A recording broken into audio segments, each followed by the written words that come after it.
principalmente o WhatsApp anda cheio aí de que vão ter o pior El Niño da história, enfim, se avizinhando uma catástrofe aí, a gente precisa colocar luzes sobre isso. Para colocar luzes sobre isso, conhecimento, é preciso trazer quem estuda, quem sabe, até para fazer um contraponto, e o professor Molion tem conhecimento, sabedoria para poder conversar isso um pouco conosco, num bate-papo aqui, onde a gente pode tirar dúvidas, enfim, interagir.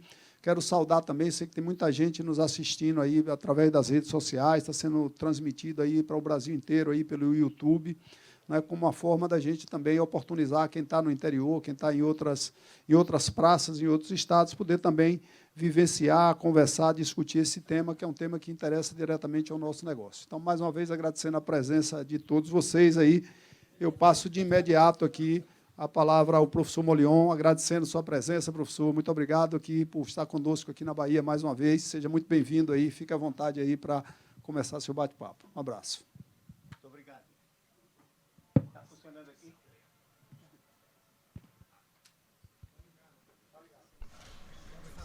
Alô? Alô?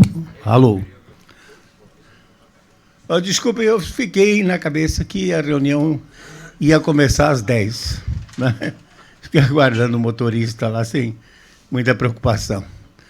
Mas a gente fecha em 1 hora e 10 minutos e depois abrimos para a discussão, né?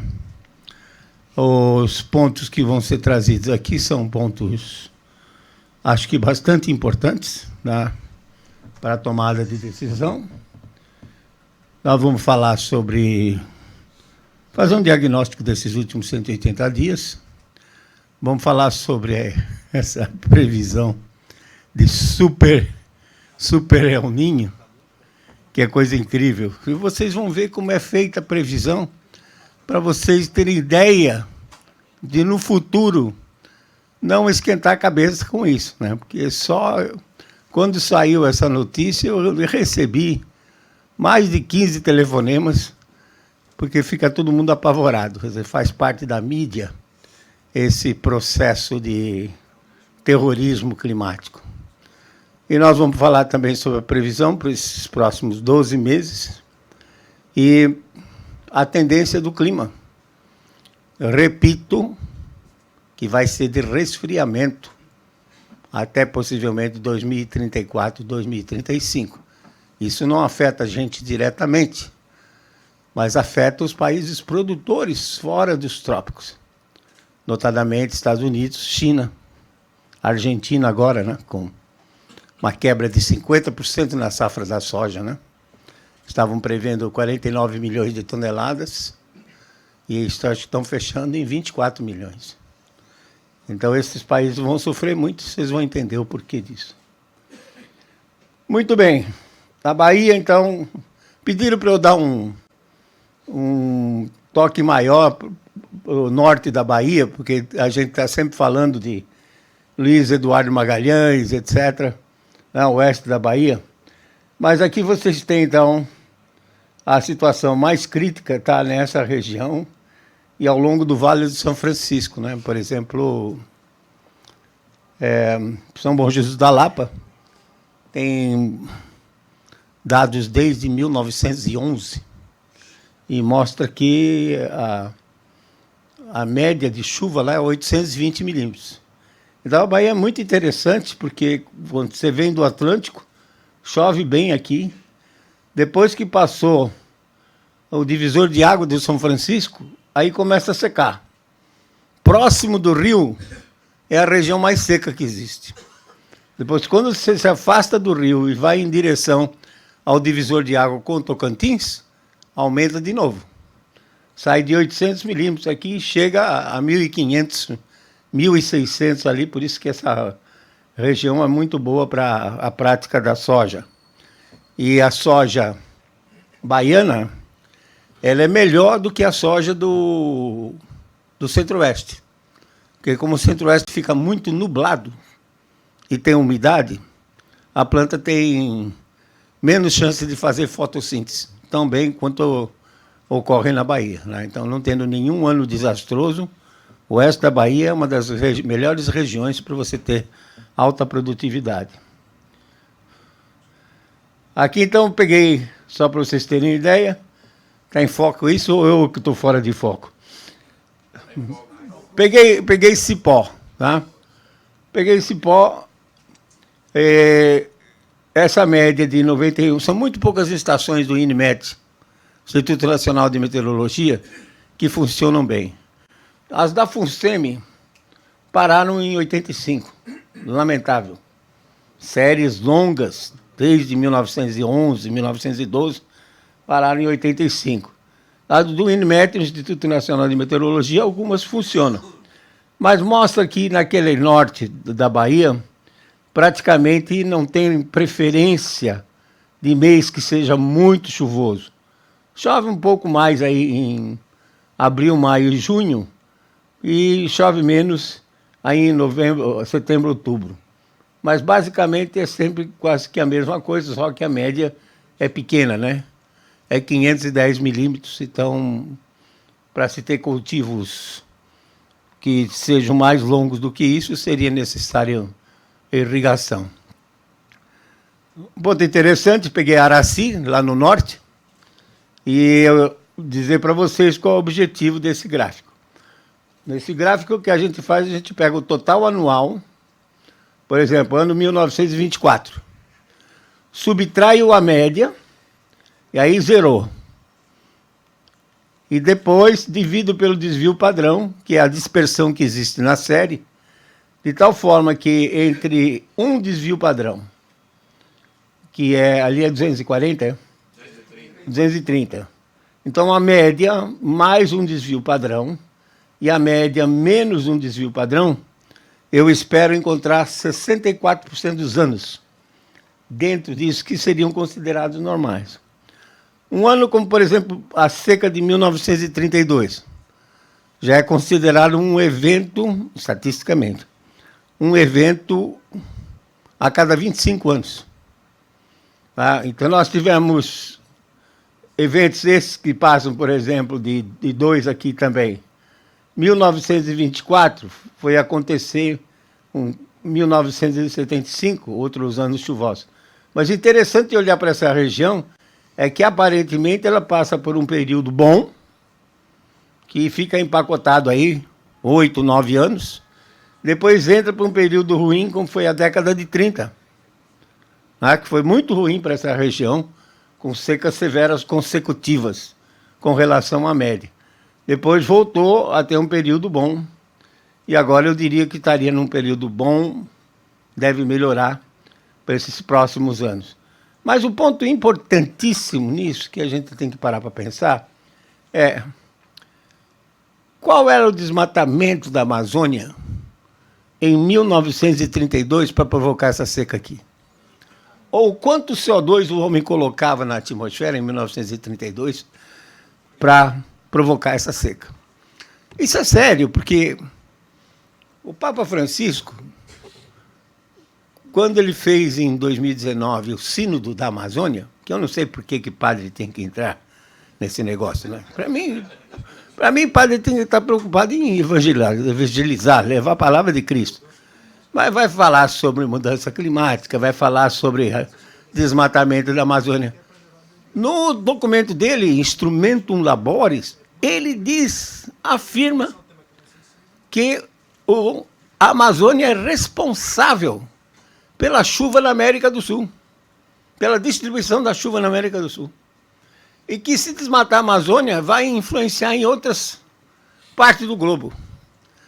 Quer dizer, simplesmente falando. O que nós fizemos? Colocamos uma caixa virtual em cima da Amazônia, com dados de vento em altitude e umidade, calculamos quanto entrou e quanto saiu. Perfeito equilíbrio. Entra 460, em números redondos, 460 mil metros cúbicos por segundo de umidade trazida do Atlântico. E sai pela fronteira sul 260 mil metros cúbicos por segundo. Os 200 mil que fica lá, o rio Amazonas joga de volta para o Oceano Atlântico. E a chuva é mais intensa por causa da reciclagem de água, que a bacia é muito grande, então dá tempo de chover e evaporar, dá tempo de chover e evaporar.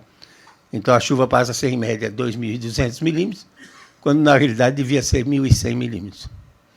Então a reciclagem da água é um processo local e não influencia absolutamente no restante do país. Por quê? A fonte principal é o Oceano Atlântico. Aí ficam bravos comigo quando eu disse assim, olha, tem um detalhe. Se desmatar tudo, vai chover mais no resto do Brasil. Porque é um raciocínio simples. Aquele vento entra, vindo do Atlântico, e encontra um tapete ali. O que é aquilo? Aquilo é áspero, né? Dinamicamente freia o vento. Se desmatasse, a superfície ficaria lisa. E como tem mais umidade nos níveis baixos, os ventos trariam mais umidade para o restante do país. Tão simples quanto isso. E depois outra. Se desmatar a Amazônia vai ter impacto no clima global? Tem uma confusão de que confundem a Amazônia legal, que é um território de 5.200.000 km², para efeito de incentivos fiscais. Mas nesse território só tem 65% do bioma amazônico. Os outros 35% é outro tipo de vegetação. Cerrado, Cerradão, Campinarana, Campos. Ah? Então, se desmatasse todo o bioma amazônico, 5,5 milhões de quilômetros quadrados. Primeiro que seria uma tarefa hercúlea, né? Na taxa atual ia levar uns 600 anos para fazer isso sem permitir nada crescer de volta. Segundo, o clima global nem ia perceber. Porque você vive num planeta de 510 milhões de quilômetros quadrados, coberto de 71% de oceanos, e a Amazônia representa 1%. Você acha que 1% iria modificar o clima do planeta? Claro que não ia, né? A realidade é essa. Portanto, não se deve defender a Amazônia com base no clima. Não tem base para defender com relação ao clima.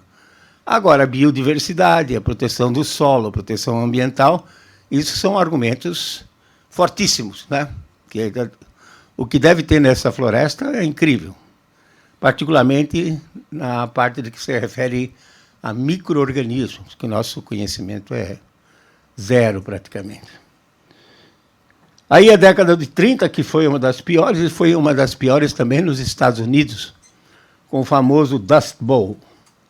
Muito bem. De janeiro a julho, início de janeiro desse ano a julho, 6 meses, nós temos aqui nessa quadrícula, que pega boa parte da Bahia, a curva de cima é a climatologia. É o que a gente esperava que chovesse. E a de baixo é que, na realidade, choveu.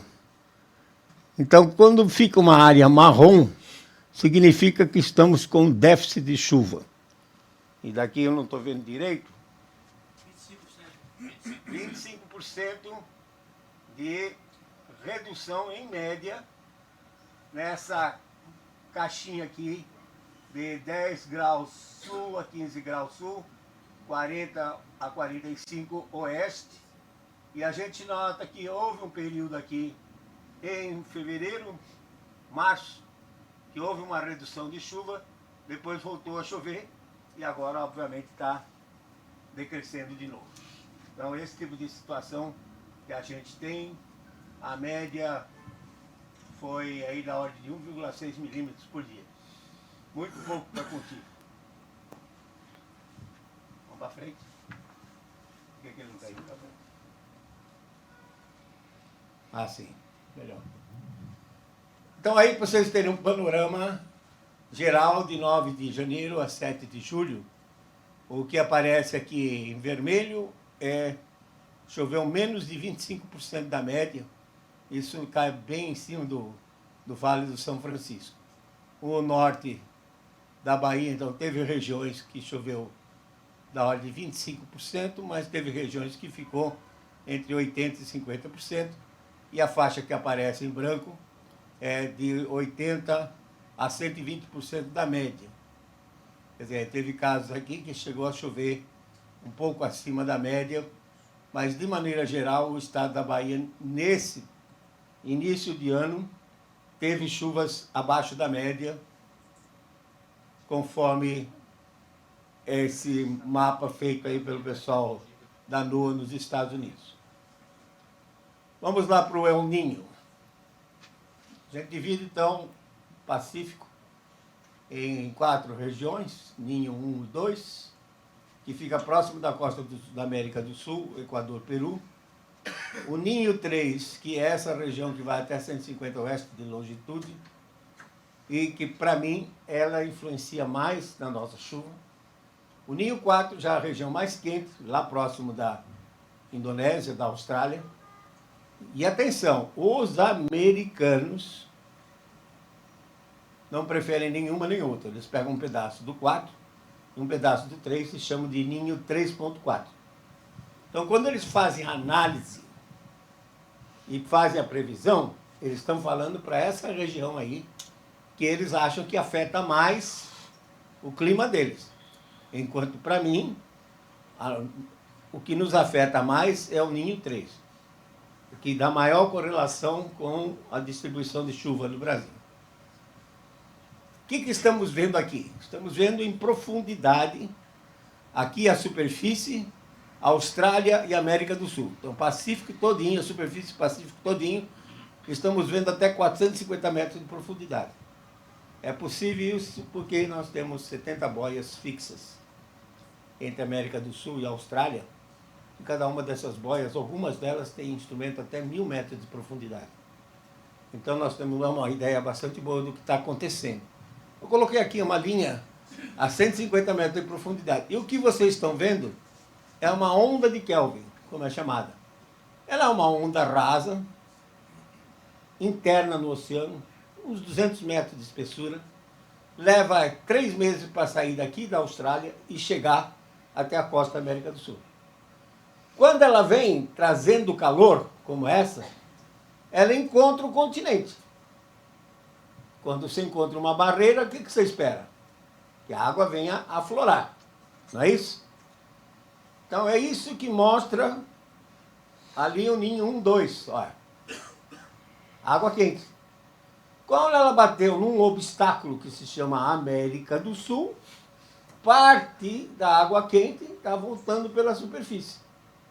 Já começaram a interpretar isso como El Niño. Não.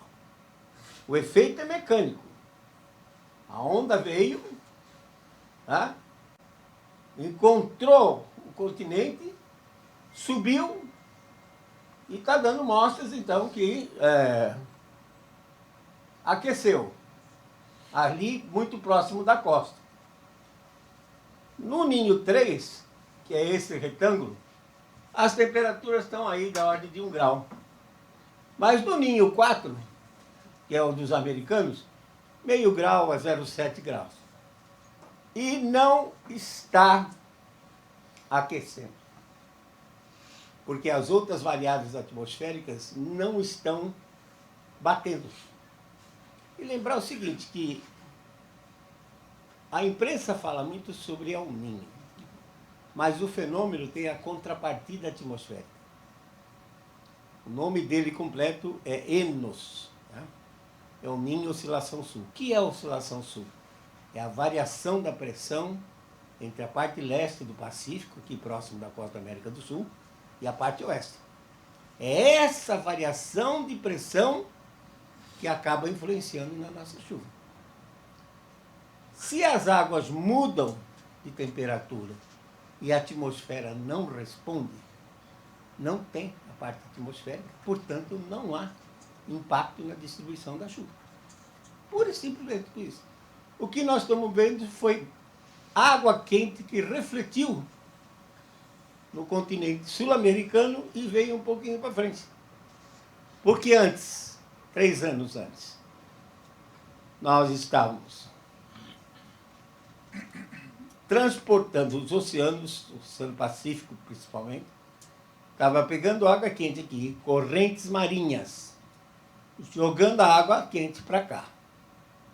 Quando isso acumulou aqui, a água vai empilhando e ela forma uma espécie de tipo de como se estivesse comprimindo uma mola, porque a água é um líquido incompressível, tá?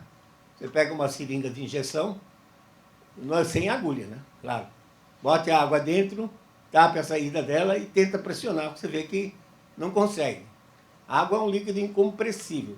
À medida que você vai jogando água lá no oeste, chega a 40, 50 centímetros acima, comparado com a América do Sul, essa pressão faz com que as camadas de baixo reajam e expulsem a onda. Mas boa parte do calor que chegou até aqui foi transportado ao longo da costa da China e do Japão, uma corrente chamada Kuroshio, e que empilhou essa água quente aqui. Os americanos não conseguiram prever isso. Eu já estava prevendo isso já nesses últimos 2 anos. Que eles iam ter um acúmulo de água quente aqui ao sul do Alasca. Por quê? Não tem. O Alasca é grudado com a Ásia. Tem uma pequena abertura aí chamada Estreito de Bering, mas não passa muita água. Esta água quente acumulada, qual é o prejuízo que ela traz? Os ventos sopram da Ásia em direção à América do Norte. Passam por um ar que está 4, 5 graus mais quente, se carregam de umidade e vão alimentar as frentes frias na América do Norte. E a América do Norte acabou esse ano com uma das maiores coberturas de neve dos últimos 50 anos. E como é que fica o agricultor nessa? Primeiro precisa derreter a neve. E a neve aparece branca, ela é altamente refletora. Ela reflete 95% da radiação que incide sobre ela. Só absorve 5%. Então você tem que pacientemente derreter a neve, expor o solo, derreter o solo para depois colocar a semente. Qual o resultado disso? Perde a janela de plantio. Planta atrasada.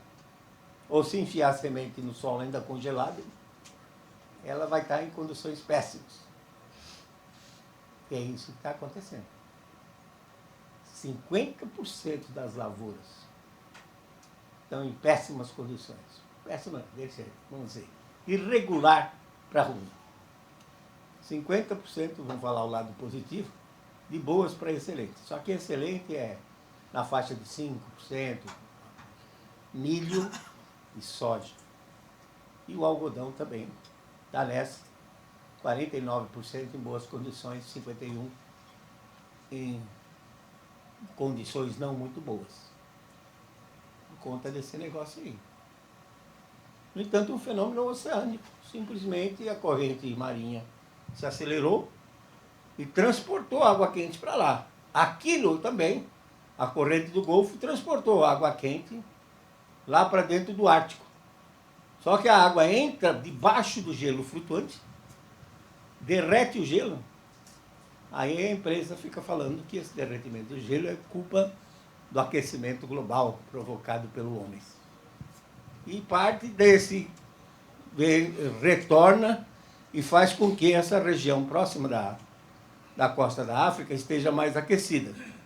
No verão, então, os ventos sopram de leste para oeste, sopram da África para cá e vão trazer mais umidade para o continente sul-americano. Então a gente espera chuvas de irregulares para melhores, né? Particularmente nos meses de abril e maio, que é quando a zona de convergência intertropical desce mais ao sul. Então esse é o cenário que não foi previsto pelos americanos, mas que traz um prejuízo muito grande para eles. E a previsão em si? Vocês vão dar risada de como é feita essa previsão. Tá? Depois me criticam, simplesmente porque eu mostro as deficiências. Só isso. Previsão feita, então, para o Ninho. A barra vermelha, olha, 94%, 95%, 96% de probabilidade que ocorra um El Niño. Só que a imprensa não leu o relatório todo. Para que as águas fiquem meio grau apenas acima do normal. Já está. Então é 100%. Agora, o super El Niño começa com temperaturas de 1,5 grau acima. O de 2015, 2016 chegou a 2,6 graus acima. Qual é a probabilidade, pelos mesmos caras, pelo mesmo modelo, de se ter um super, ou iniciar um super El Niño? 54%, 56%. O que é uma probabilidade de 54%? Metade é, metade não é. Tem uma moeda, não preciso de um supercomputador, tem uma moeda, tem cara e coroa, 50% de chance de cair de um do lado do outro. Então eu aposto, olha, se der cara, super El Niño. Se der coroa, não vai ter super El Niño. É isso. 54% de probabilidade. Portanto, essas previsões não são nada confiáveis. E vocês precisam ver do jeito que elas são feitas. Agora, eu tenho que mostrar para vocês nas próximas vezes não perderem o sono quando vier uma notícia dessa. Eles pegam, nesse caso aqui, 17 modelos dinâmicos, que são os que contêm as equações de movimento da atmosfera e do oceano. E 7 modelos estatísticos. Total, 24. Note que cada modelo dá um resultado diferente. Esse aqui deu 2,5 graus, esse outro aqui deu -1, ó. Resfriamento. Então faz o quê? Soma tudo e divide por 24. E aí nessa curvinha azul aqui, ó, que é o consenso do Centro de Previsão Climática, como se fosse Câmara dos Deputados, Assembleia Legislativa, em que os membros têm que entrar num consenso para produzir alguma coisa. Se na atmosfera e o oceano não tem isso, não. Quer dizer, em resumo, se cada modelo é ruim, pergunta se a média é melhor do que cada um deles. Portanto, não faz sentido nenhum, absolutamente sentido nenhum, esse terrorismo que está aí fora, dizendo que vai ter um super... E todo dia sai, todo dia sai. Acho que falta de assunto, né? E, para mim, o que vai acontecer? Vocês viram, aquela água quente que está ali, veio trazida por uma onda de Kelvin. Se vocês começarem a olhar, leva que o oceano tem uma capacidade calorífica muito grande, e ele leva muito tempo para mudar. Mas se vocês começarem a olhar, essa onda de Kelvin já começou a se dissipar. O que vai acontecer? Vai ficar um resto de água quente, a atmosfera não vai se acoplar e não vai ter impacto nenhum na nossa chuva. Simplesmente isso. Água ligeiramente aquecida, sem impacto na nossa chuva. Vão predominar as frentes frias, como nós vamos ver. Previsão de clima. Só se tivesse bola de cristal mesmo. Só. Não tem como. Mesmo para os países que investem muito, como o Bloco Europeu, Estados Unidos, Japão, Austrália, não consegue acertar a situação, nas melhores das hipóteses, por mais de 5 dias. Imagina se acertar meses.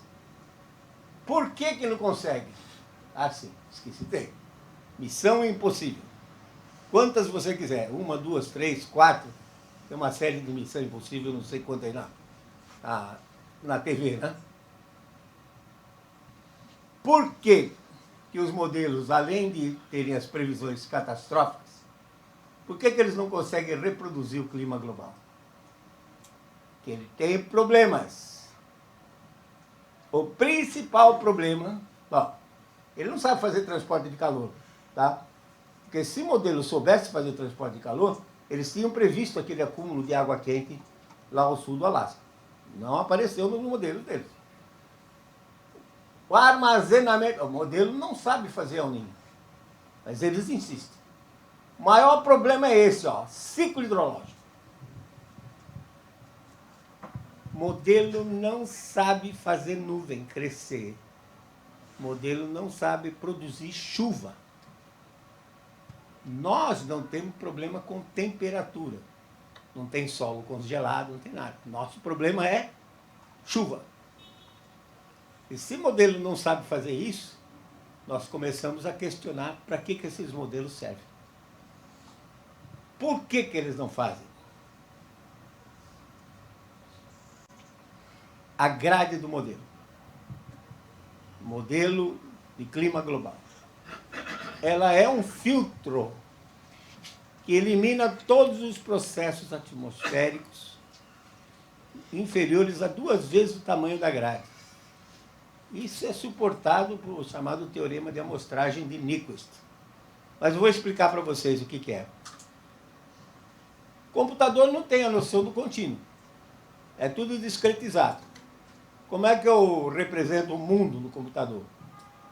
Faço uma grade, né, de latitude e longitude. Longitude e latitude.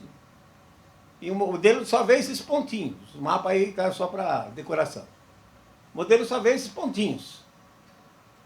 É o ponto A, o ponto B e vê em nível também, em altura. São cerca de 64.500 pontos no mundo todo. Nos melhores modelos, a distância entre o ponto A e o ponto B, na região tropical, é 1 grau de latitude por 1 grau de longitude. Vamos transformar isso em km. 110 quilômetros de distância entre o ponto A e o ponto B. Vou rodar um modelo hoje à noite. Num passo que ele vai adiantar, cada 30 minutos ele faz as contas no mundo todo. 30 minutos já é muito para a região tropical. Coloco as variáveis, pressão atmosférica, temperatura, vento, umidade, no ponto A. As mesmas referidas, mais modificadas pela situação local, no ponto B. Entre o ponto A e o ponto B, não tem informação nenhuma. Guarde isso na cabeça. Entre o ponto A e o ponto B, não tem informação. Estou rodando o modelo, de repente aparece uma nuvenzinha. Olha que aperto aqui, de vez em quando ele... aparece uma nuvenzinha entre o ponto A e o ponto B. Vou pegar uma nuvem bem pequenininha, só para vocês terem a noção de que essas coisas que a gente olha aí para cima e não dá o mínimo valor. Vou dizer que essa nuvem é um CB, um cumulonimbus, que são as nuvens de tempestade, que ela tem um diâmetro equivalente de apenas 10 quilômetros. Entre o ponto A e o ponto B, 110. Vamos pegar 10%. E vamos dizer que ela tem uma espessura de 10 quilômetros também, para facilitar os cálculos. Então tem uma nuvem cilíndrica, com uma base de 10 quilômetros, que vocês sabem fazer as contas de cabeça muito bem, porque é π, diâmetro ao quadrado dividido por 4, π é 3,14, 3,14 dividido por 4 dá 0,8, vezes 100 km ao quadrado, 80 km quadrados é a base da nuvem. Mais 10 km de espessura, 800 km cúbicos. É o volume dessa nuvem. Só que cada quilômetro cúbico é 1 bilhão de metros cúbicos. E pelo nosso conhecimento atual, pode ter até 3 gramas, 3 ml de água por metro cúbico. Então nós estamos falando de uma nuvenzinha que pesa apenas 24 milhões de toneladas. 24 milhões de toneladas de água contida nela. Aí dá uma seca em Uruguaiana, lá na fronteira sudeste, os caras contratam um aviãozinho, né, que leva um tanque de 200 litros de água salgada, passa por cima da nuvem para estimular a nuvem chover. 200 litros contra 24 milhões de toneladas que que a nuvem tem. Tem cabimento um negócio desse? Não tem. Se a nuvem, a hora que ela quiser chover, ela chove e fim de papo. Não é um aviãozinho abanando lá que vai fazer alguma coisa. A nuvem choveu.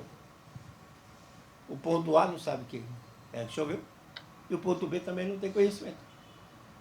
E o agricultor que mora ali embaixo recebeu 30 milímetros de chuva. Se eu pegar essa tonelagem toda e dividir pela área, regularmente 30 milímetros de chuva. Uma chuva boa, considerável, mas não é das maiores ainda. Então você vê que minha nuvem não é tão lá essas coisas, né? Uma nuvenzinha. O ponto é o seguinte, isso chama-se filtrar. Quantas vezes você está na estrada, uma faixa úmida, aí passa por uma faixa seca, uns 2, 3 quilômetros para frente, mais outra faixa úmida. Ou então, choveu na porteira, não choveu na sede? Oh, choveu no vizinho, não choveu aqui, caramba.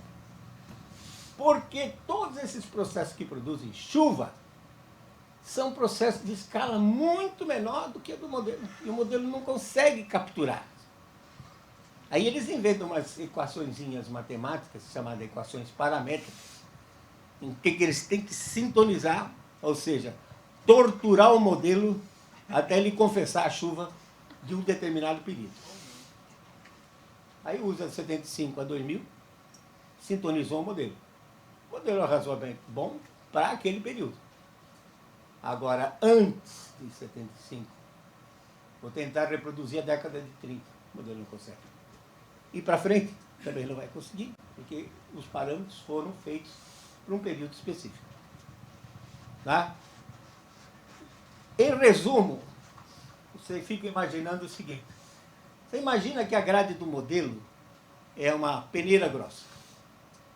E que os fenômenos que produzem chuva é areia fininha. Como é que você vai segurar areia fina com peneira grossa? Tem como. Em outras palavras, nosso problema não é temperatura. Nosso problema é chuva. Esse modelo não sabe fazer chuva. Para que servem os seus resultados? 4 letrinhas. L-I-X-O. Lixo. Não serve para nada. Mas, no entanto, tudo que vocês veem na mídia é baseado em modelo. Mas eu me recuso. Eu volto para a época antes do supercomputador e dos modelos. Eu uso a chamada previsão por similaridade. O que é previsão por similaridade? Eu traço um cenário de clima global para este ano, baseado principalmente na temperatura dos oceanos, que cobre 71% da superfície do planeta. Vejo como é que foi o inverno nos Estados Unidos, como é que está a situação na China, etc. A gente cria um cenário, vai para trás e seleciona um ano parecido com esse. Nunca vai ser igual, mas vai ser parecido. Uma vez escolhido o cenário, eu já tenho os dados observados.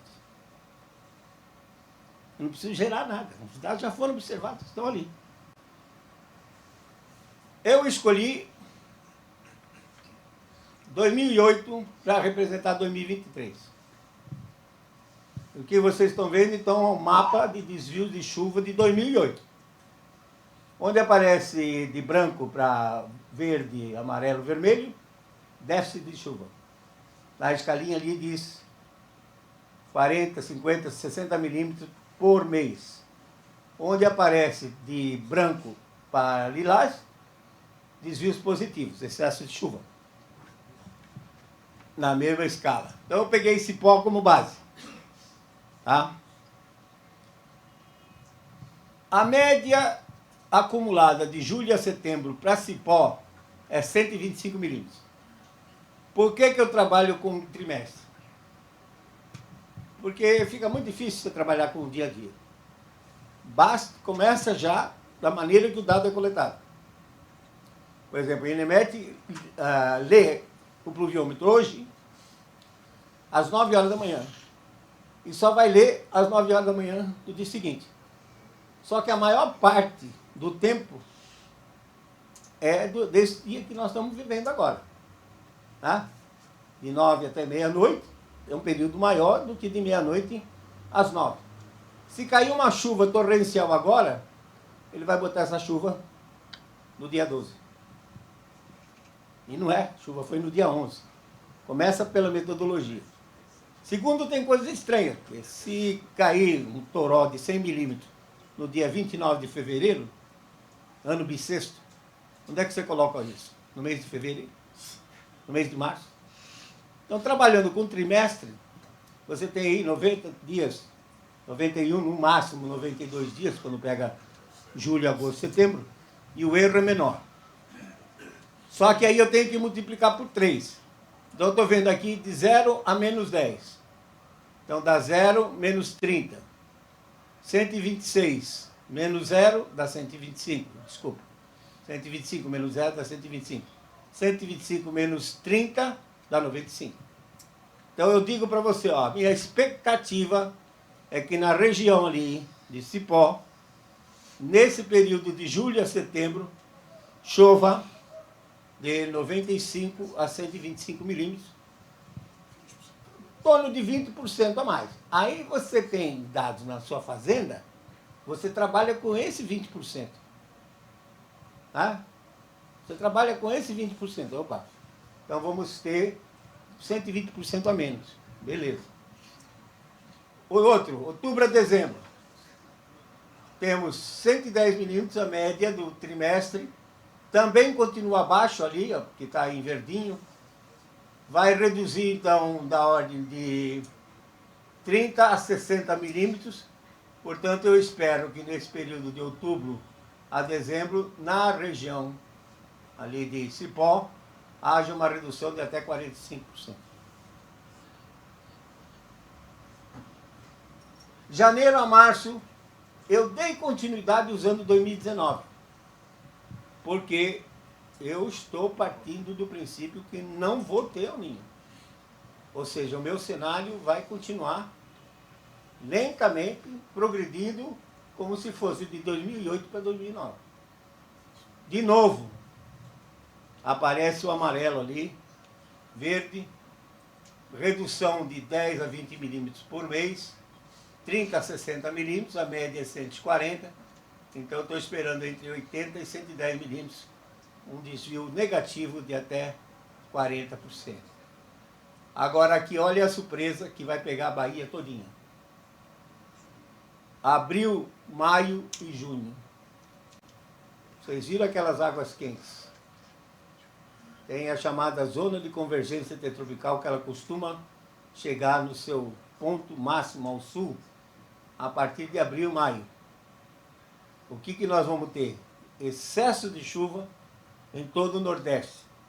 No caso específico de Cipó, está um pouquinho mais aparecendo um branquinho ali.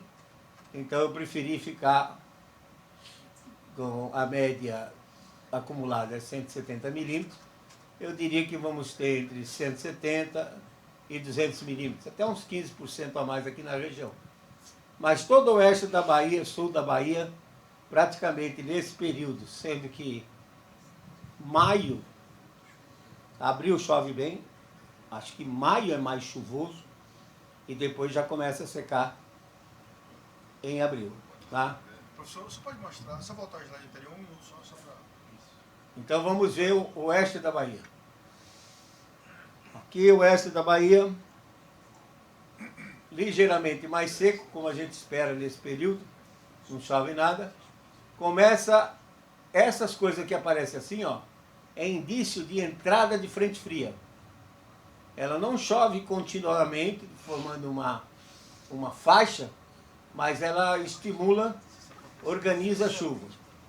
Então, eu diria que, por exemplo, o oeste da Bahia, você pode esperar as chuvas iniciando em novembro. Não em outubro ainda, acho que vai estar seco. Depois, chuvas que vão estar isoladas, né, bastante pontuais, mas aqui, como no caso da oeste da Bahia, já chove muito nesse período, Então a redução aqui não é tão significativa. Dá para levar o cultivo adiante. E agora então, de abril, maio e junho, principalmente abril e maio, vai chover bastante. Então tem que se organizar para colher antes de maio. Quem está no oeste da Bahia, né? Colher antes de maio, porque pode ser chuvas torrenciais que venham atrapalhar a atividade de campo. Certo? Essas chuvas no oeste são atípicas, né, nesse período? Não, elas têm sido mais frequentes desses últimos anos. Têm sido mais frequentes. Abril e maio. Eu vou mostrar o porquê. E você vai entender que são fenômenos de grande escala, são as frentes frias. Mundo, pela mesma técnica, a gente pode ver se os outros vão ter problema. Tá? E aproveitar, faturar em cima da desgraça alheia. Business is business. Amor é a parte, né? Estados Unidos. Temos aí de junho, julho, agosto desse ano, minha previsão é que parte já vinha seco no Corn Belt, mas parte no Corn Belt vai continuar seco. Ainda mandei para você. Segunda foi Sábado. Mandei para você uma sequência embora seja previsão de modelo, né? Uma sequência de 6 semanas, começando em 8 a 15, 15 a 22, que mostra que a maior parte do tempo, essa região do Corn Belt, assim como também o Baixo Mississippi, aqui ó, Arkansas, que é um bom produtor também, vão estar com chuvas abaixo do normal. Tá certo que os Estados Unidos plantou, esse ano, 9% a mais de milho, comparado com o ano passado. Mas é provável que eles tenham uma quebra de 10% por conta dessa situação. A soja plantou 5% a menos. Se eles tiverem uma quebra de 5%, então eles vão ter menos soja na safra de 2023 do que tiveram na de 22. Como eu disse, as lavouras, isso na semana passada, o Departamento de Agricultura dos Estados Unidos, USDA. Você não pode confiar muito nele, porque eles não dizem a verdade. Se ele diz que os cultivos estão com 50% de boas e excelentes condições, pode tirar uns 10% aí, que ele também não pode alarmar muito o mercado, porque cada notícia que ele dá, ele espanta a Bolsa, né? A Bolsa de Chicago vai lá para cima, polvorosa. Mas eu estou trabalhando com pelo menos 10% na safra de milho e pelo menos 5% de quebra na safra de soja. Por quê? Milho é mais sensível. Soja ainda é uma planta rústica. Se der um estresse, ela consegue se recuperar, às vezes em parte. Mas o milho não. O milho está pendurando lá agora. Se os receptáculos femininos não estiverem prontos, vai dar sabugo sem grão. E 40% do milho deles, eles usam para produzir etanol.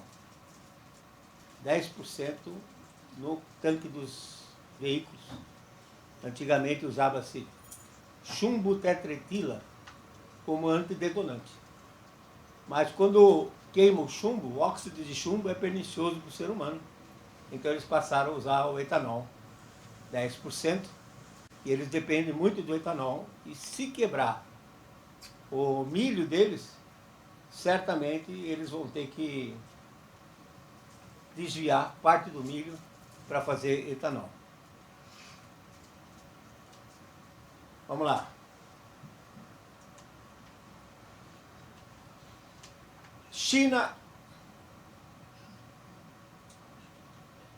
China, essas províncias aqui do nordeste da China são as que mais produzem.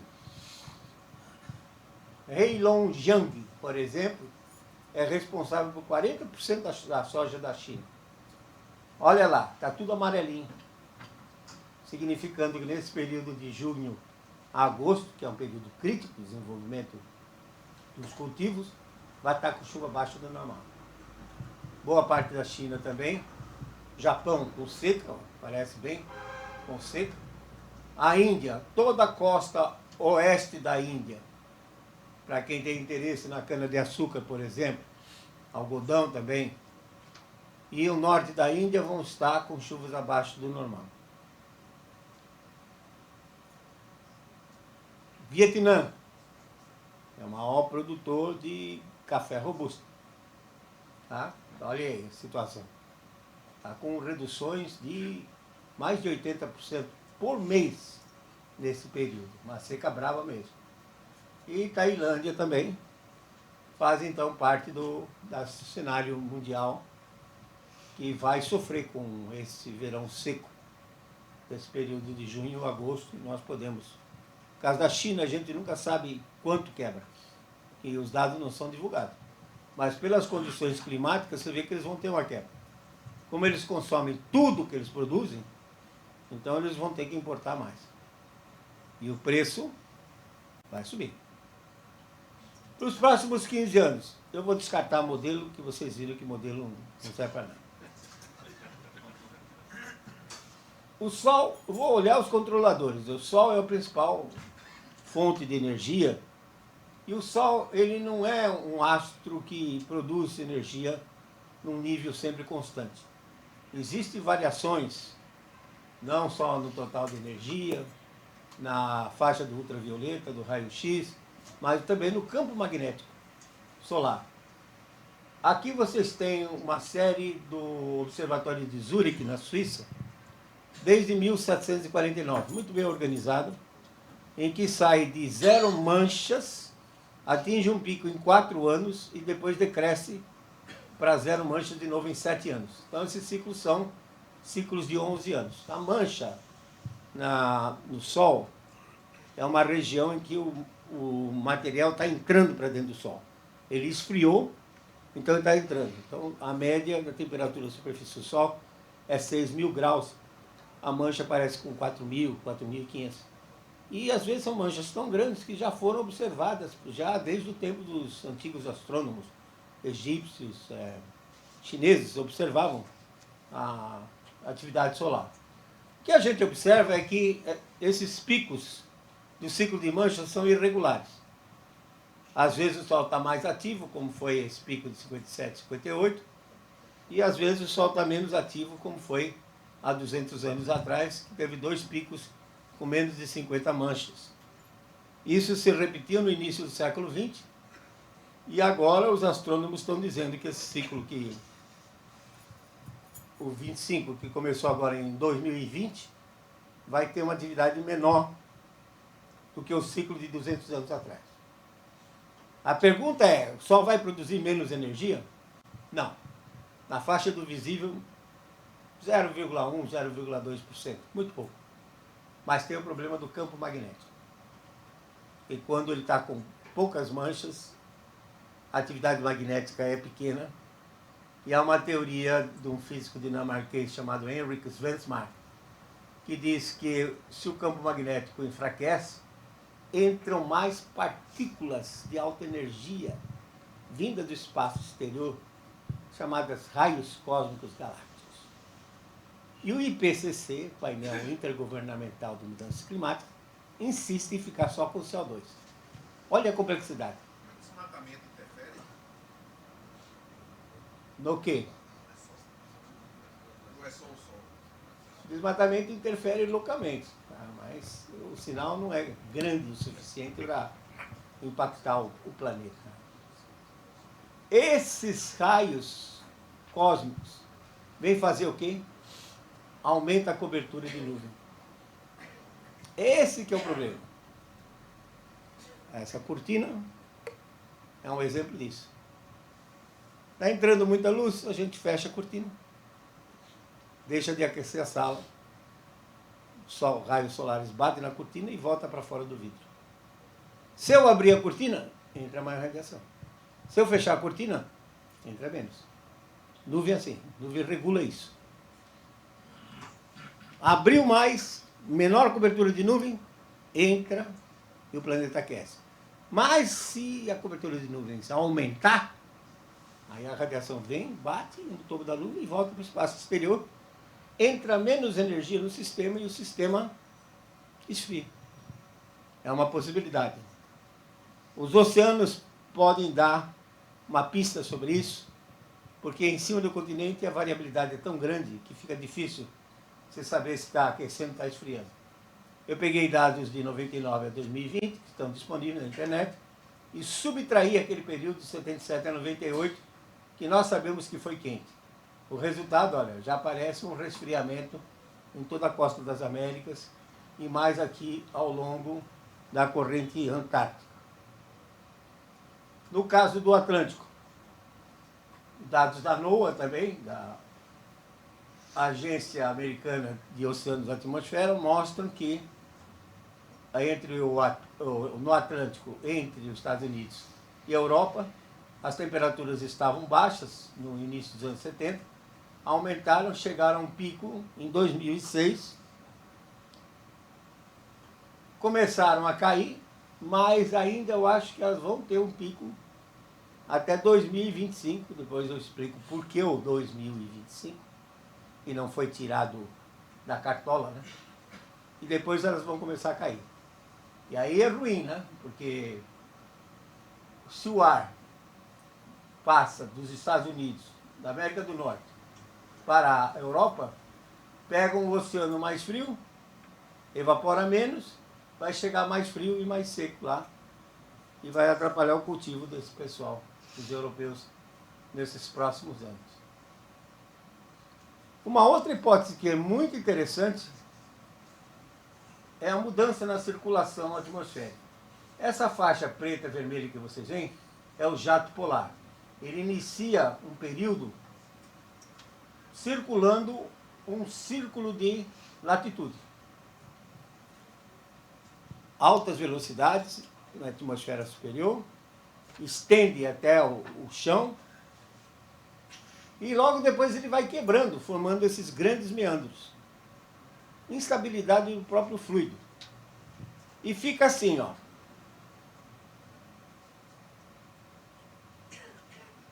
Formam essas ondas que nós chamamos de ondas de Rossby.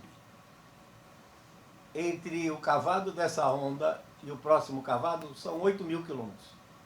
São ondas planetárias.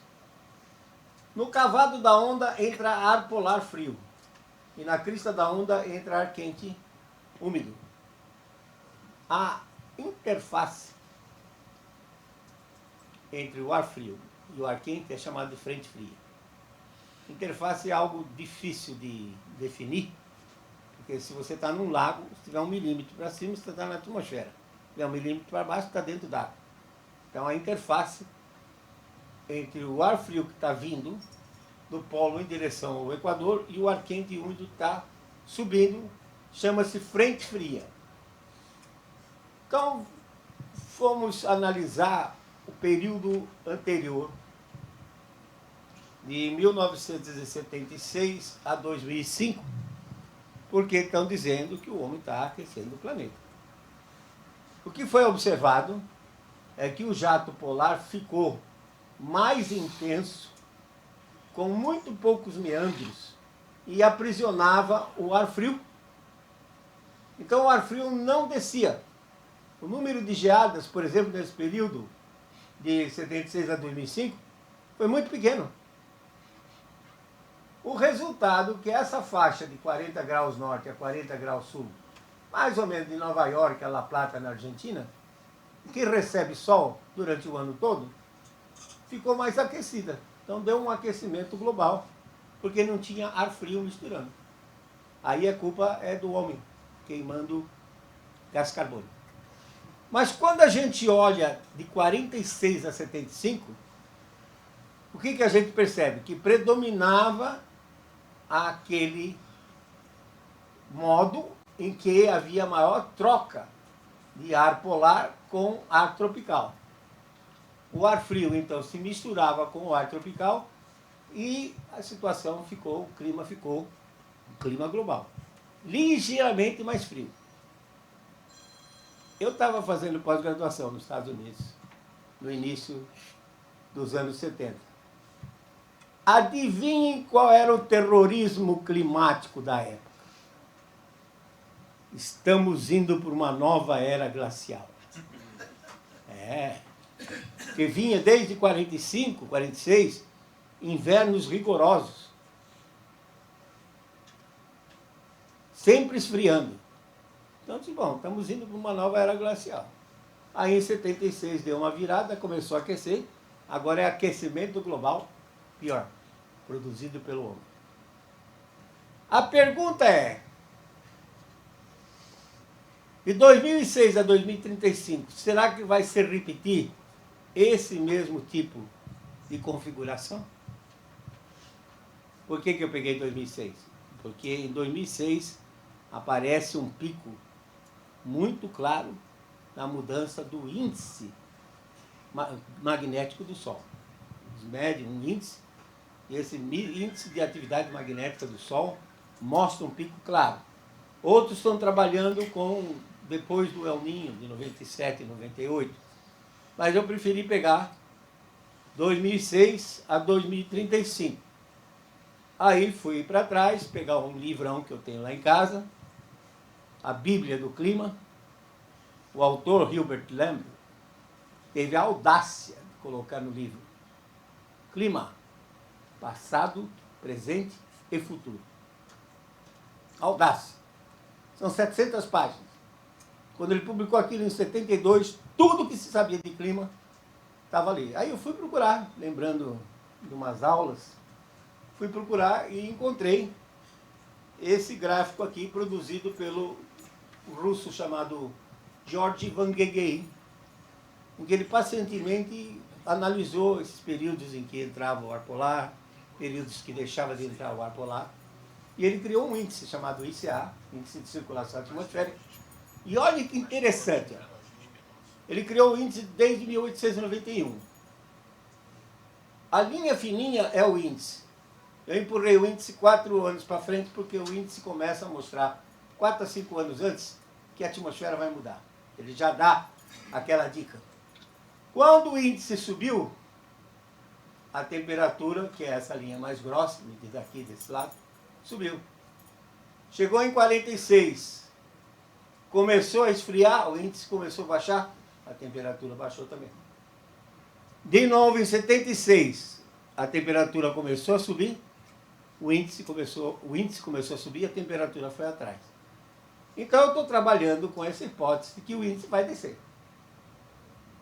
Por quê? Note que são ciclos aproximadamente de 30 anos. Muito provavelmente ligado à geometria do planeta, a quantidade de água que tem, a radiação que entra. Enfim, o planeta tem uma resposta de um ciclo de 30 anos aquecendo, 30 anos esfriando, dando um total de 60 anos. Que para a natureza 60 anos não é nada. Mas para um ser humano, se ele começar a pensar com 20, tá? Bota um ciclo de 60, ele sai por aí falando besteira. Que o homem que está mudando o clima. Então, 76 chegou ao máximo, eu diria, em 2005. Essa data aqui é questionável, mas eu acho que vai descer e vai esfriar.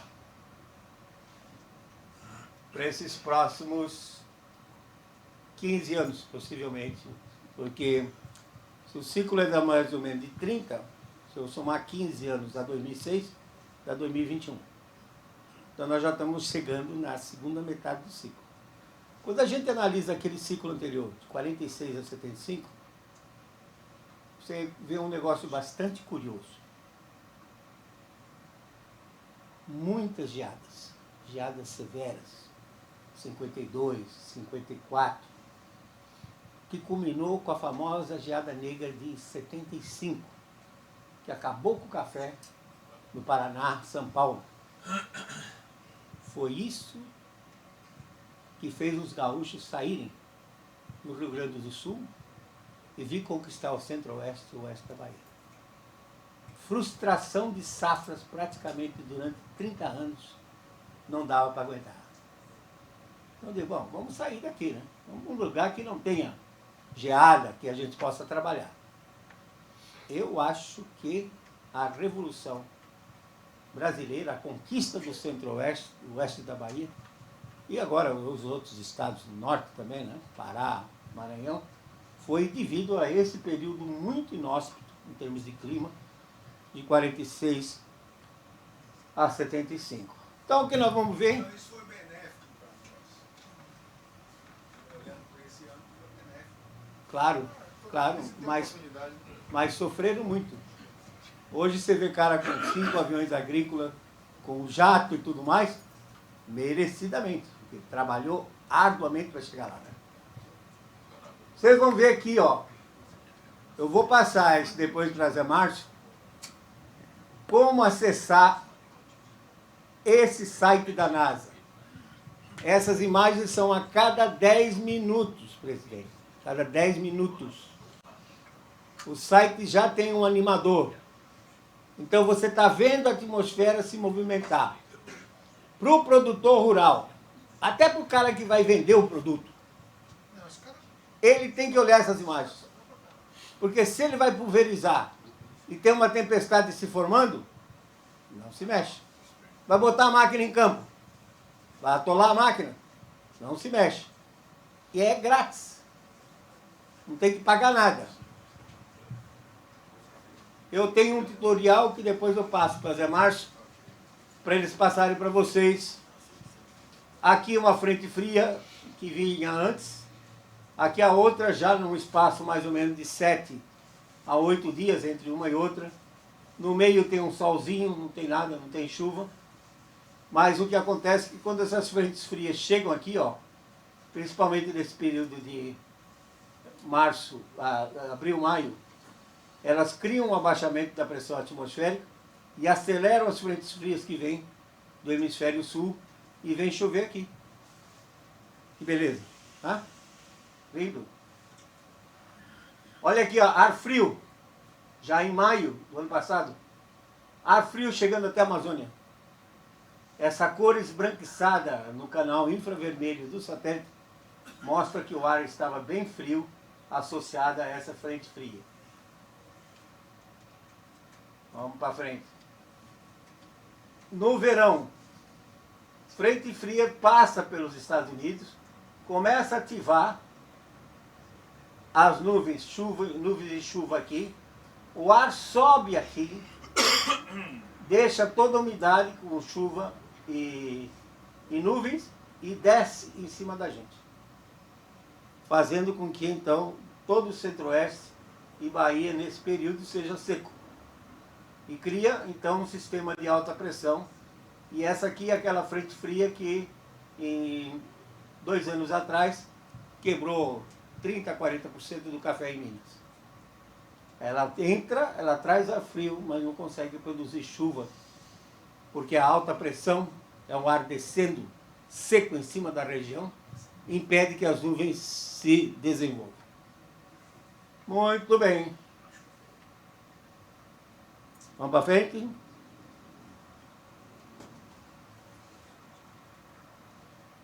Por que ele não vai para frente? Ah, sim. E aqui para a gente, olha, você observa na imagem um leve tom de cinza. Isso é tudo nuvem baixa, que vai continuar chovendo. Dentro dela, de vez em quando, aparece uma célula que chove mais. Mas, de maneira geral, é chuvisco. De 5 a 10 milímetros que fica aí. A usina Serra Grande, lá em Alagoas, mês de junho, só não choveu no dia 11. O resto do mês todinho choveu. Tá? E tem sido assim agora no início de julho também. E vai continuar assim, o que é muito bom. Quer dizer, relativamente bom, né? Porque no ano passado nós vimos no sul da Bahia que esse tipo de tempo nublado, temperaturas ligeiramente mais baixas, no caso da cana-de-açúcar, ela pendoa. ela entra na fase reprodutiva e começa já a consumir o açúcar que acumulou. No caso da soja, se isso acontecer, que não acontece no sul da Bahia, mas pode acontecer no Mato Grosso, ela vai esticar o tempo. Porque se a temperatura estiver mais baixa e não tiver sol, ela reduz o metabolismo dela e uma soja de 120 pode virar 130 dias, né? Então precisa ficar de olho nisso aí. Em resumo, por similaridade, 2023 terá chuva em torno da média, lá para o caso do cipó. Na média, julho a setembro, uma redução de 10%, um total de 110 milímetros esperado, outubro a dezembro, abaixo da média, significativa redução de 45%, esperado só em torno de 70 milímetros. Janeiro a março também, acho que vai ser um ano ruim, viu, Demárcio, para aqui o norte da Bahia. 30% de redução, em torno de 100 milímetros, e de abril a junho, aí já vira um pouco, notadamente, como eu disse ali. Agora eu me arrisco a colocar um pouco em termos de meses. No caso do norte da Bahia, novembro e março seriam secos. E abril um pouco abaixo também. Mas aí excesso de chuva em maio. Porque como vocês viram naquele mapa, que aliás vai ficar aí nesse computador, se à vontade de distribuir para todo mundo, que para mim, acho que esse período de abril, maio, junho, notadamente maio, deve ser um mês muito chuvoso. Então tem que ajeitar aí a atividade para que não fique tudo para ser colhido em maio. Muito ruim. Nos próximos 15 anos, acho que os totais vão estar em torno da média, mais ou menos baseado naquele período de final dos anos 60 e início dos anos 70. Menor frequência de El Niños fortes.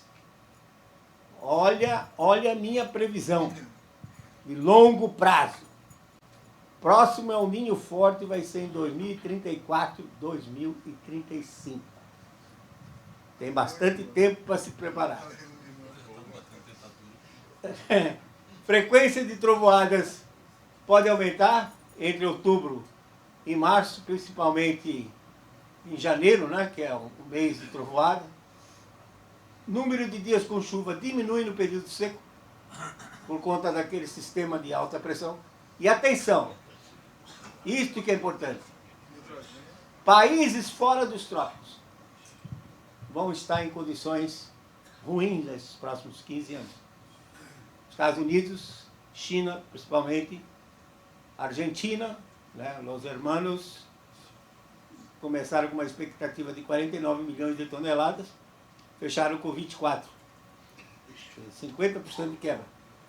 Então vai atuar, se você olhar o mapa, mostra que o verão deles do ano que vem também vai ser mais seco. Lembrar que clima varia por causas naturais. Secas severas. Pior seca do Nordeste, 1877. Qual a atividade humana? Nenhuma. Eu separei só por questão de curiosidade, chuvas. Na Alemanha, cidade de Passau, a catedral tem o registro das maiores enchentes. Qual é a grande líder? 1501. Pensa na atividade humana em 1501 para produzir essa. São Paulo, 29 de janeiro de 1929. Você pensar, qual era a área de São Paulo impermeabilizada para produzir uma cheia dessa, comparada com o que é hoje? 100 anos atrás. E o Paris? Agora a Globo tem um programa, Ça va Paris? Vamos para a Olimpíada? Ça va Paris? 17 de janeiro de 1910. Foi a maior cheia. Então você vê que essas coisas sempre ocorreram e vão continuar ocorrendo. E até se intensificando, né? Porque hoje o homem mexe muito mais com o solo, né? aquecimento global produzido pelo homem é uma mentira. Não sabemos o que está por trás disso. Pode ser algo muito mais catastrófico do que a gente pensa. CO2 não controla o clima. Tem vários argumentos para isso. CO2 não é um gás venenoso. Não é o vilão da história. CO2 é o gás da vida. CO2 é comida de planta. Você me compara com um cara da Etiópia. Tá? Eu tenho mais acesso à comida. Então eu tenho que fazer regime para poder não engordar. Você bota uma planta num ambiente que ela não tem CO2, como é que ela vai fazer fotossíntese se não tem o que comer? Então, quanto mais CO2 tiver nesse planeta, maior vai ser a produtividade. Nós temos que queimar todo o petróleo, todo o carvão mineral, fazer com que a concentração passe dos 1000 ppm, hoje está em 400. Porque aí as plantas vão produzir mais. Tá? E tem um detalhe, estudos já feitos em laboratório controlado mostram que quando elas têm mais CO2, elas fecham parte dos estômagos e perdem menos água. Elas se tornam mais eficientes em água também. Então, para reduzir as emissões, como que é esse Acordo de Paris e como está sendo essa pressão todinha com esse... Agora o problema é geopolítico, já não é mais climático. A agenda do clima da Europa, 2030. Veja bem, 86% da energia elétrica gerada no mundo é com petróleo, carvão mineral e gás natural. 7% ainda é madeira e estrume de animal, como usam muito na África. E todas essas renováveis e nucleares e tudo, 4%, 7%. Solar, menos de 2% no mundo. Menos de 2%. Então, como é que você vai resolver o problema da matriz energética se retirar os combustíveis fósseis? Por enquanto não tem condições. Pode ser que a pesquisa, num futuro próximo, venha uma maneira de gerar energia que não seja poluente, que seja fácil de ser instalada e tudo mais.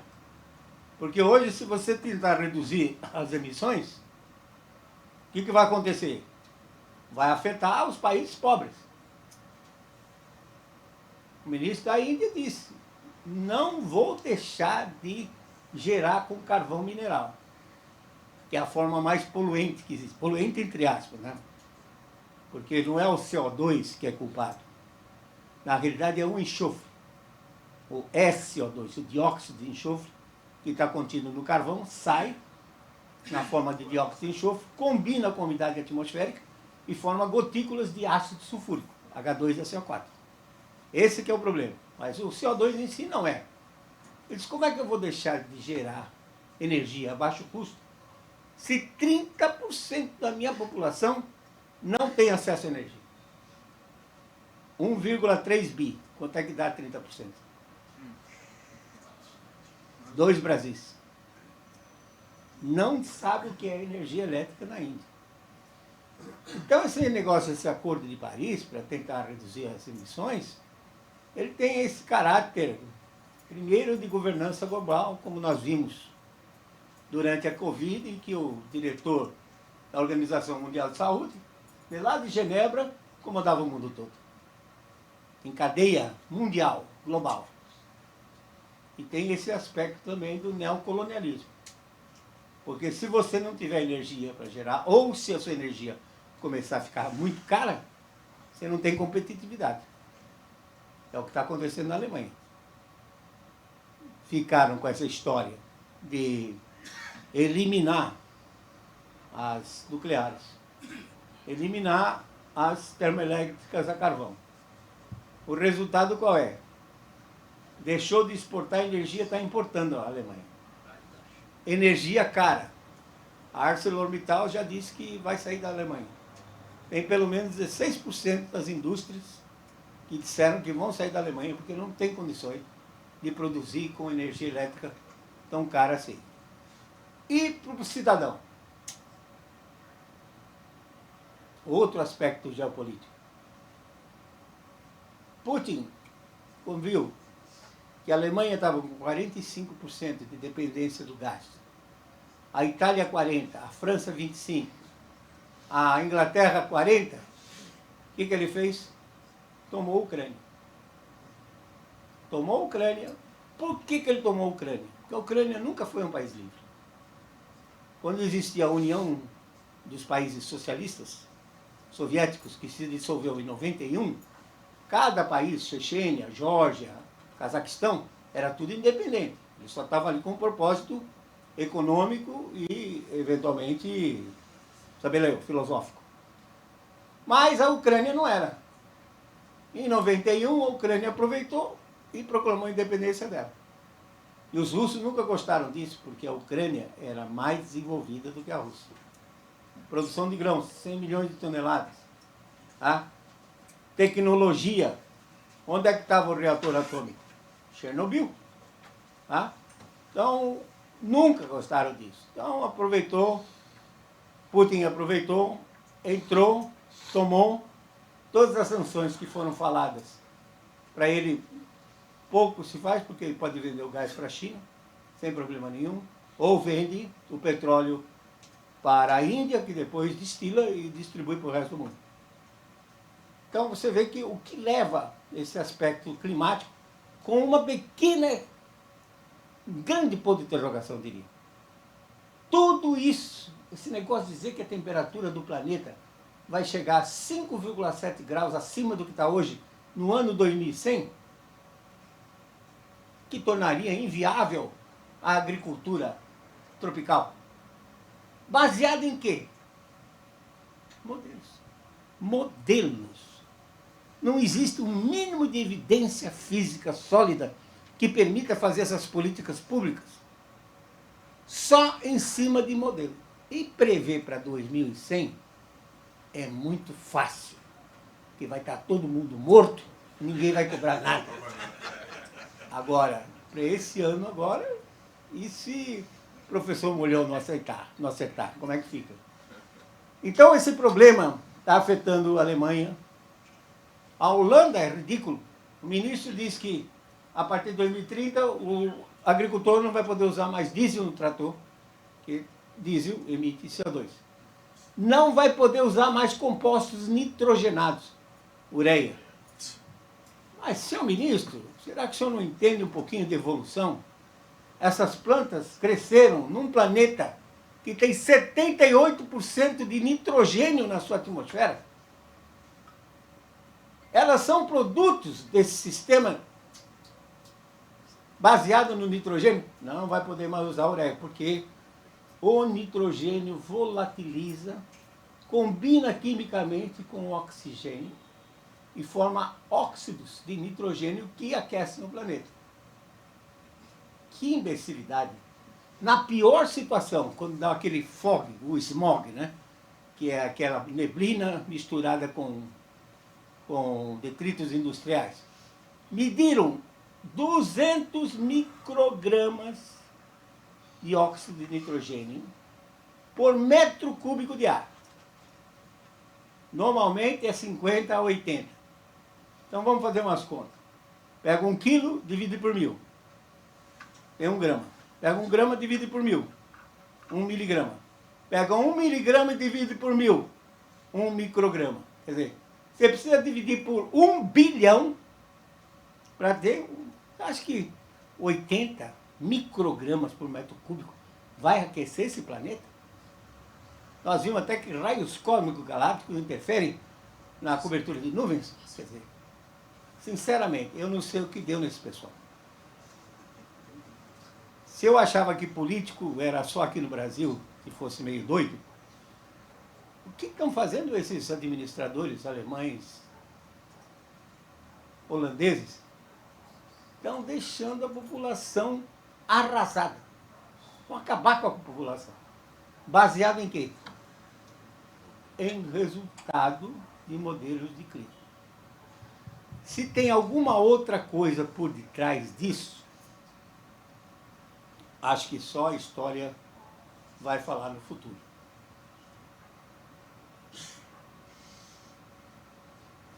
Eu vou revelar para vocês um dos pontos. Ó, primeiro, essa frase de Francis Bacon, eu levo ela sempre comigo, né? Há 400 anos atrás, Francis Bacon dizia que você não tem como comandar a natureza. Você tem que apenas se adaptar a ela. Mas aqui está o ponto. A Lua, senhores. Muito do folclore diz que a Lua interfere nas várias atividades. Mas para mim ela interfere indiretamente porque ela mexe com os oceanos. Então, rapidinho, para vocês entenderem de onde eu tirei os números. O plano da órbita da Lua,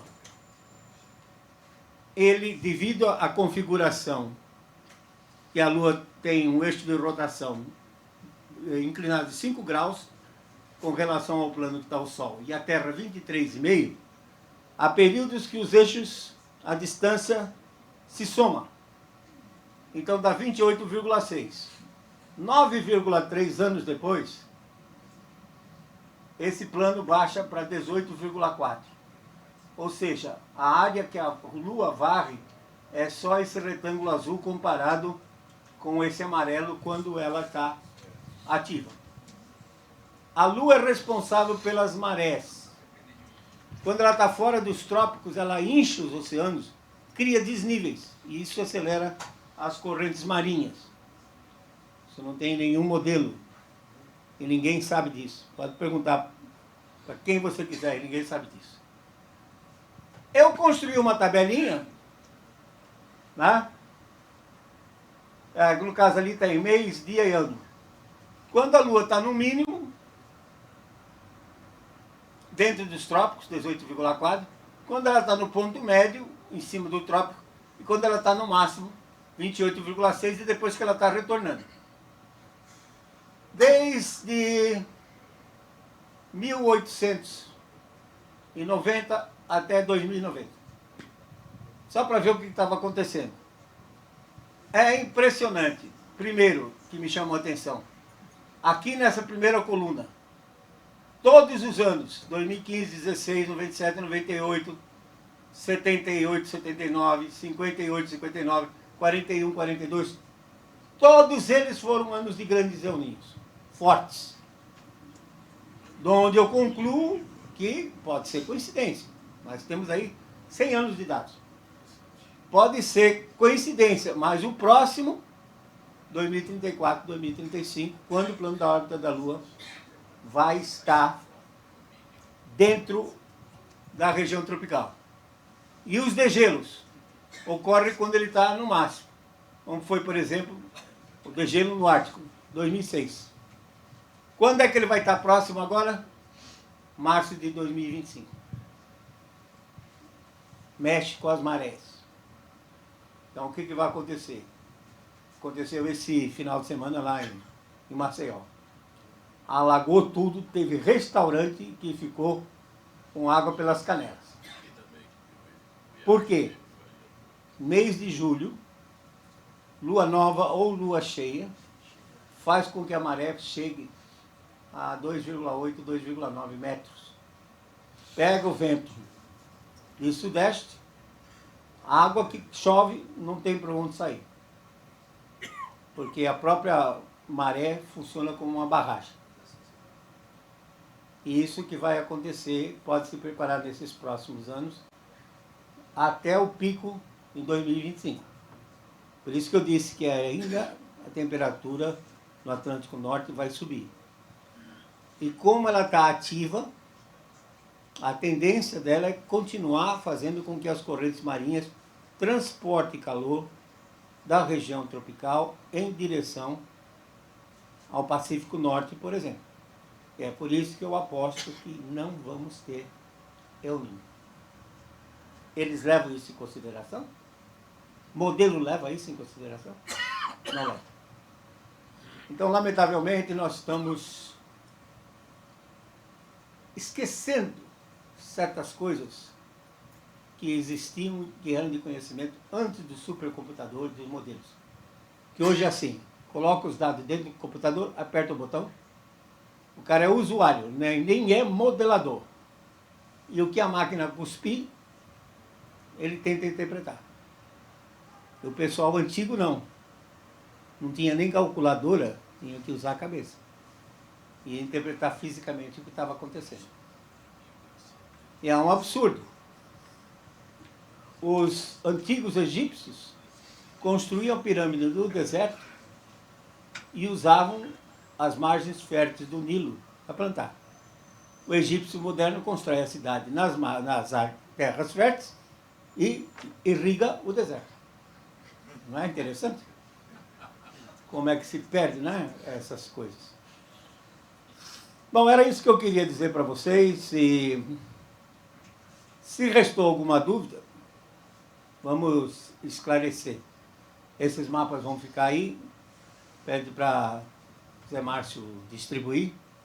Vou passar também o tutorial para vocês poderem acompanhar as imagens de satélite a cada 10 minutos para a tomada de decisão no campo. É muito importante. É uma ferramenta extremamente útil, principalmente porque ela é de graça. Ok, quem vai comandar, presidente? Tem a do radar também, que o senhor pode, se puder mandar também. Os radares que pega o sul, os radares, que aqui tem em Salvador, tem Almenara, eu acho que é o tem mais... Salvador, tem João Pessoa, não, Salvador, Aracaju e o de Maceió. Tá? Pode ter alguma... É só colocar o seguinte, tem um mapa que foi colocado ali, que como o professor se restringiu muito ali, para como exemplo, a região de Cipó, e eu sei que tem gente aqui de várias regiões da Bahia, aquele mapa onde dá para a gente meio que botar o dedinho em cima e saber mais ou menos onde é que está mais próximo da gente e que deve ser repassado. Eu acho que todo mundo deixou contato aí na entrada ali, na assinatura, então a gente vai ver uma forma digital de mandar aí para vocês, para que cada um possa receber aquele mapa e naturalmente situar onde é que está mais próximo aí da sua propriedade, da sua região aí. Mas Só copiar o PPT e distribuir a apresentação PowerPoint. Ou só os mapas. Copia só os mapas. vou abrir a palavra aí, tem algumas pessoas. Microfone aí, por favor. Não é nenhuma pergunta, é uma sugestão. Não poderia colocar na tela, porque a gente tirava uma foto com o celular e guardava. Pode ser também. Uma boa sugestão aí, até mais prático e objetivo aí. Vamos ver aqui como é que volta ali, Zé. Identifica lá com ele o mapa, Zé, bota o mapa aí. Alguém levantou a mão aqui também? 2008, 2008 e 2023. Bom, 2008 para representar 2023. E como eu estou trabalhando com a hipótese que não vamos ter El Niño, eu usei de janeiro a junho de 2024, eu usei 2009, na sequência.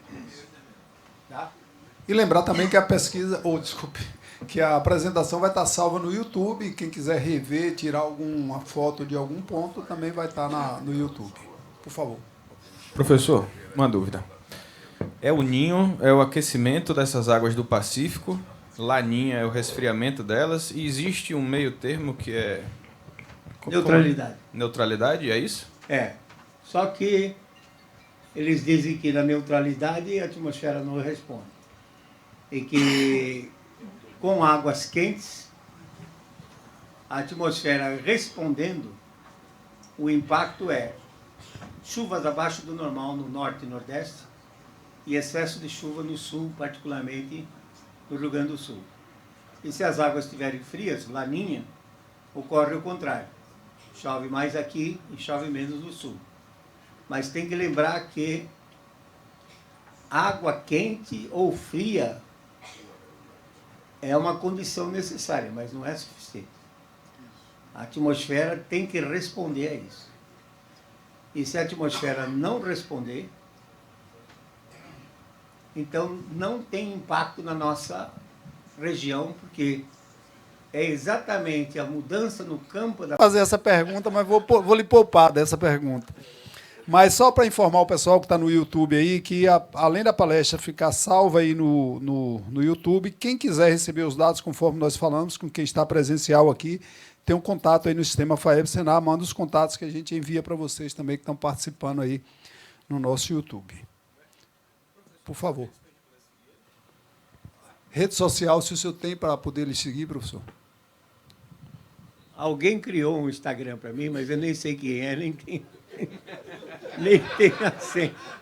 Então, para mim, o contato sempre foi, né, com esse cacoete que eu tenho de professor, sempre foi realmente o contato presencial, ou durante a pandemia, gravava os filmes, né, gravava a palestra toda em MP4 e mandava. Então, eu acho que esse contato pessoal é sempre melhor. Aí, deixo para os outros mexerem com esse negócio de redes sociais. De vez em quando dou umas... Tem um... Acho que eu mandei para você. Tem uma entrevista. Eu estava em Campo Grande e aí o cara do canal do Boi insistiu para eu falar sobre El Ninho. Então, isso está tudo bem explicadinho lá, que mostra que não vamos ter El Ninho. Já recebi porrada de tudo quanto foi lado, mas a gente tem que falar o que a gente sabe e o que a gente não sabe. E não tem vergonha de dizer que não sabe, né? Porque a atmosfera é muito complicada. Muito complicada. E o clima sempre foi a pior variável para a agricultura e para tudo, né? Então, a gente tem que reconhecer a nossa ignorância. Apesar de toda a tecnologia que nós temos hoje, mais de 3.800 boias rodando o mundo aí, né, com outras fixas, essa parafernália de satélites e radares, ainda assim a nossa ignorância é muito grande. Nós temos mais perguntas do que respostas.